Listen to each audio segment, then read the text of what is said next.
Hi, welcome back to Thrifty in OKC. If you are joining us for the first time, I am a thrift store lover and part-time reseller who lives in Oklahoma City, Oklahoma.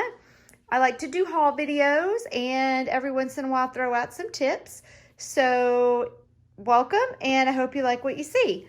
So I am going to start this video. I'm going to do it in two parts. The first part, I'm going to show you this box. There's my hand in the picture. So my husband came home yesterday from garage sales and he had two bins. He brought me this one here, which is Littlest Pet Shop, which I'm not even going to get into right now. And then he came home with this one here. So he got this one at a garage sale, and it is got quite a bit of jewelry in it. I mean, it's not full. It's a pretty decent sized tub here. I'll kind of come down and show it to you. And he paid $10 for this. So I will tell you, I cheated a little bit when he first brought it home, and I have found two pieces of sterling silver. So there's a few pins in there. I'm going to move that out, but just kind of show you what is down in here. There's a lot of beads that I'm going to have to untangle. There's a lot of necklaces, little bags with earrings and stuff in them. I think this person probably made some of their own jewelry because they have a lot of little boxes like this with just odds and ends and bits in it. Now that doesn't mean you might not find something great. So I mean, I would still definitely have snatched this up. Here's one of these. There's some gold bits in here, but like this earring is broken on the back. It's a pretty cool piece. I'll show that so you can see. And I'll try to get in better light. But what I'm gonna do is I'm gonna go through it. I'm gonna pull out some of the better stuff. You kind of get an idea of how much is down in here. This is just another thing with some earrings. There's a big tub right down in here. It's a pretty cool bracelet right there. But just because, and I know some people are, I am not a ginormous fan of watching people dig through huge lots of jewelry because I'm limited on time. I'm not going to do that to you. If you love that, I'm so sorry. I'm kind of sort of giving you a preview here. I'm going to move out of my light source a little bit. This was a really cool necklace. I peeped at this. I pulled it out. It was right on the top and saw that it was missing some stones somewhere. And I was pretty bummed because it's really cool. I don't think I dreamed that. But I have not gotten down in here. So I'm going to dig down in here. I'm going to see what I find. And then I'll come back and I'll share with you. There's several necklaces. Those are really cool. I'll share with you if I find anything good. Like I said, I've already got out two silver pieces that were right on the top. Might be the very best that they had. And those alone go for, one of them I think I can probably put up for like 75 and one for around 50. So come back or keep watching. Really, you won't be coming back because I'm going to come back.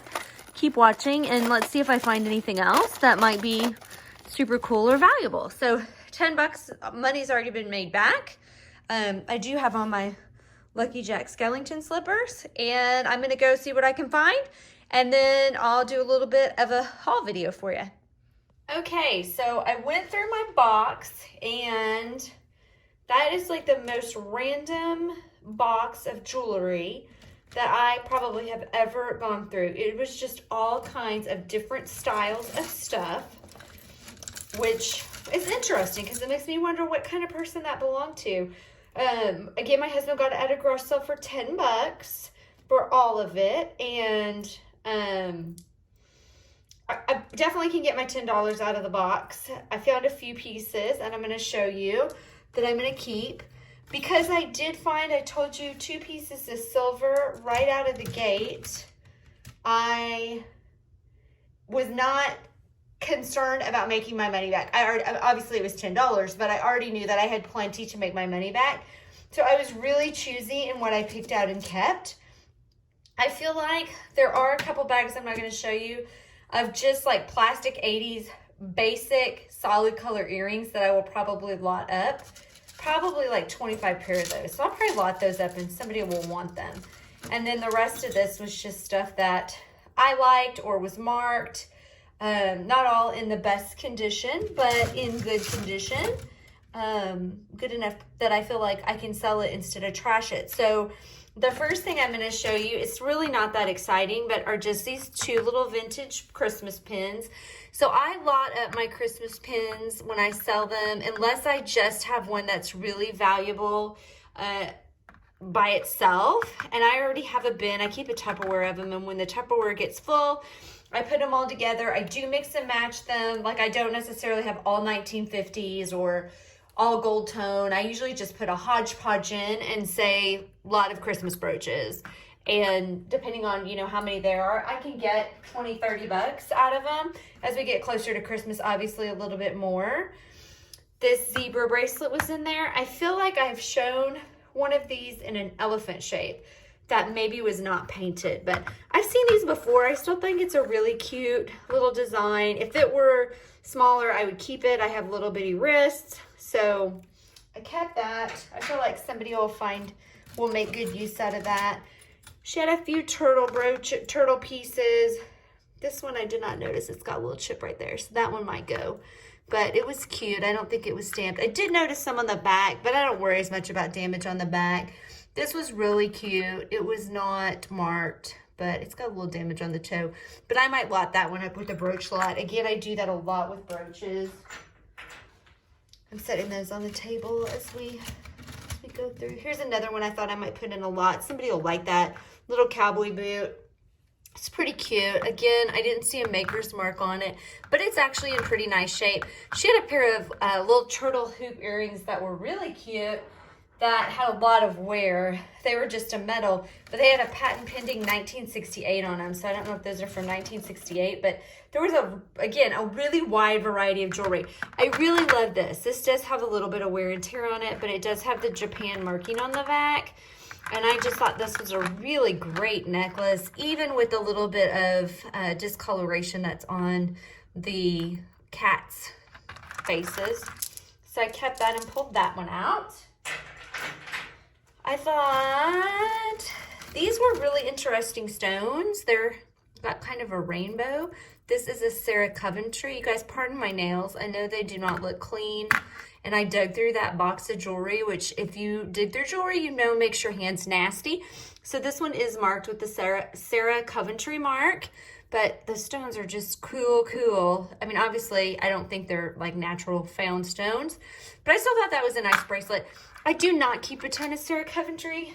It's oversaturated, and most of the time I can only sell it for like 10 bucks. So usually, unless it's something I just really want to preserve just to preserve it and have it go to a good home, I put it into my one of my bulk piles and get rid of it, because I'd rather sell stuff that's worth more.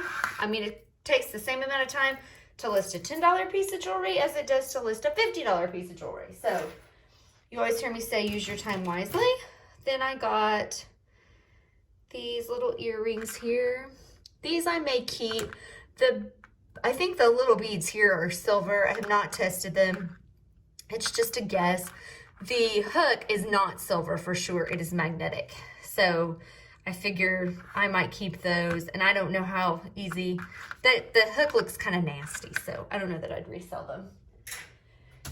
I thought this was a really nice necklace. It does have a mark on it. I cannot remember what the mark says. Alex Nicole. So it's in pretty good shape. A little discoloration down there, but overall, I thought it was a pretty cool vintage piece. Has a stone on the bottom. So I did keep that one out to sell. I got a few earrings here. Now these are some of my favorites, and they're not really worth a ton of money. They're by, the designer is B-E-R-E-B-L, Bearable. But look how cute are these cats. I love them. Their little heads move. So hopefully, cats are really popular. These are in nice condition. I really hope somebody snatches these up. But I mean, those are fun. I love them. So, and they're, you know, you can see them with my hand. They're pretty decent size, definite statement earring. I'm not really sure why I really like these. I think they kind of remind me of a peacock feather.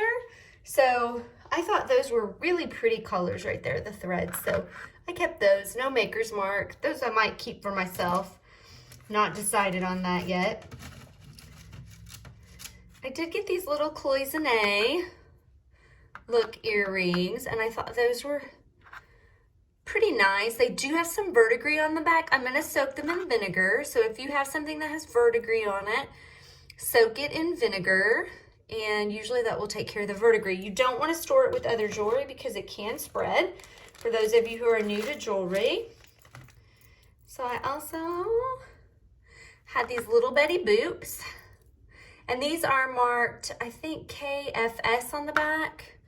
So, but there'll be a Betty Boop fan out there. Those won't sell for big money, but I want them to go to a good home and let somebody who really likes Betty Boop have them. I might soak those in vinegar too, just in case. I don't think they have verdigris. I think it's just discoloration, but doesn't hurt to soak them. That helps clean it. These little bears, oh my gosh, they pull back like that. So they're that sort of earring. I'm pretty sure they're Avon. They have a circle dot. I don't know if you can see that really close right there. And that is the Avon mark. So I haven't done any research on these. I have no idea. I can't imagine they're big sellers. But again, it was something that I really liked. Now I can't get the back on. There we go. It was something I really liked. And so a lot of times I like to make sure those things go to a good home.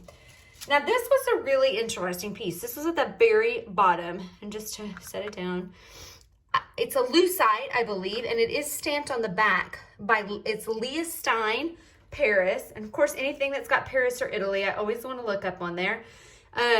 There's that marking there on the back. Got a little bit of discoloration. Some of these birds and some of her lucite animals can sell for like $100. So that's somebody I was not familiar with, which is what I love about this. I learned a new designer. I'm still fairly new to jewelry, so I'm still learning a lot. But I'm always happy when I happen across something else that is new. So this is, I can't remember what that read. This is one of the sterling pieces that I had pulled out early. That was on the top. It definitely needs a cleaning. I have not tested it. It is stamped sterling on the back. And it does have some sort of a maker's mark. I believe it is a Taxco piece based on what I can see without doing any research. So I'll research it a little bit more. I think that I did find this exact pendant slash brooch, however you want to wear it, on eBay, and somebody was selling it for like $60. So I'll have to look up comps on that. So then the second, and this one I did not pull out early. This was at the bottom. I just think this is really to die for here. I think this is a gorgeous sterling silver brooch. Also Taxco. It has the Mexico mark, and I think it says TS19 maybe. So again, have not looked up any designers on those, but that was a great, and it's a heavy silver. So that's probably got a good gram weight to it. And then, oh, I'm missing one piece. I'm gonna go run and grab it and I'll be right back. Okay, I'm back. I forgot I had pulled this one out because I was going to start cleaning it. You'll see why. It's got, definitely needs some cleaning. So this is also silver. It is a large cross necklace. The chain is not. This is a Vendome chain. Vendome is a common vintage. You can probably see it right there on the clasp, but maybe. So this was added on to the Vendome chain, and you can really probably see that right there. I'm going to have to get that piece off. But this is a nice silver, sturdy, heavy piece, and it is stamped Mexico on the back, and I think it's TS21 on the back of that right there. You can see that. So again, another what I believe Taxco piece. Have not done a lot of research on that, but it is a heavier silver piece and pretty nice. So I'll probably put that one up for close to $100. It's got the cross, but it's definitely got kind of the Mexican vibe to it, and anything that has a Native American or Mexican feel or Southwest tends to do really well for me. So that's kind of my plan. I might research and decide to change the price, but I usually start out high and then I might lower over time, or I'll usually have a sale before Christmas. So I try really hard to price, especially a lot of my Native American and Mexican pieces, to where I can have a 20 or 25% off sale and still be happy with the amount of money that I get. So that's kind of how I do it. Anyway, this was probably a very small portion, like a sixth of what was in that tub. But like I said, I pulled this out right from this top. It was on the very top. And so even just getting that one piece, I knew I could be pretty picky about what I kept, and I didn't need to keep stuff that was subpar or not exciting just to try to make my money back, which is how I feel sometimes. So I didn't keep out quite as much. So I'm hoping to make, all said and done, close to $300 on what I have here. cross our fingers, and I'm going to start listing because I want to try to get it up since we're getting close to Christmas, and I'm hoping jewelry is a big seller this year for Christmas time.